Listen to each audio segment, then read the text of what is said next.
প্রতি বছর 15ই জুন বিশ্বজুড়ে পালিত হয় পিতৃদিবস বা ফাদার্স ডে। ভারতবর্ষ জুড়ে বিভিন্ন ভাষা ও সমাজে ডাকা হয় আলাদা নামে, কিন্তু প্রায় সব বাবারাই তাদের সন্তানদের কাছে বটবৃক্ষময়। হাজারো ব্যস্ততার মধ্যেও আমাদের জীবনকে আরও উন্নত করার জন্য সর্বাত্মক প্রচেষ্টা চালিয়ে যান তারা। আর এই ফাদার্স ডে শুভ দিনে কালিয়াগঞ্জ হাসপাতাল পাড়ায় অবস্থিত ক্রিকেট একাডেমির উদ্যোগে একাডেমির প্রশিক্ষণ নেওয়া খেলোয়াড়দের অভিভাবকের নিয়ে একটি ক্রিকেট টুর্নামেন্টের আয়োজন করা হয় রানিং বুলেট ক্লাবের মাঠে। প্রখর রৌদ্রকে উপেক্ষা করে বাবারা ক্রিকেট খেলতে ব্যস্ত, আর বাবাদের খেলার মাঠের বাইরে থেকে উৎসাহ দিচ্ছে তাদের সন্তান।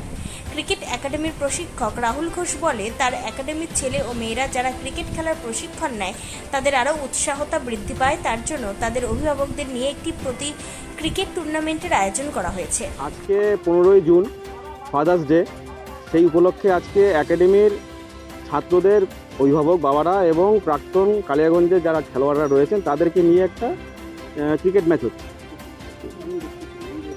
খুব ভালো, অসাধারণ। এই ম্যাচের আগে একদিন বাবারা প্র্যাকটিস করেছিল। তারা আগে একসময় তো ক্রিকেট খেলেছিলই, তাদের খেলাধুলার প্রতি উৎসাহ এবং আবেগ ভালোবাসা আমরা মাঠেও দেখতে পাচ্ছি। তারা এই ম্যাচের খবর পেয়ে খুব উৎসাহিত ছিল এবং আজকেও আমরা ম্যাচে দেখতে পাচ্ছি এই রোদ্রে গরমে উপেক্ষা করে তারা ক্রিকেট ম্যাচ খেলছে। খুব ভালো একটা পরিবেশ। নিজস্ব সংবাদদাতা, খবর কালিয়াগঞ্জ।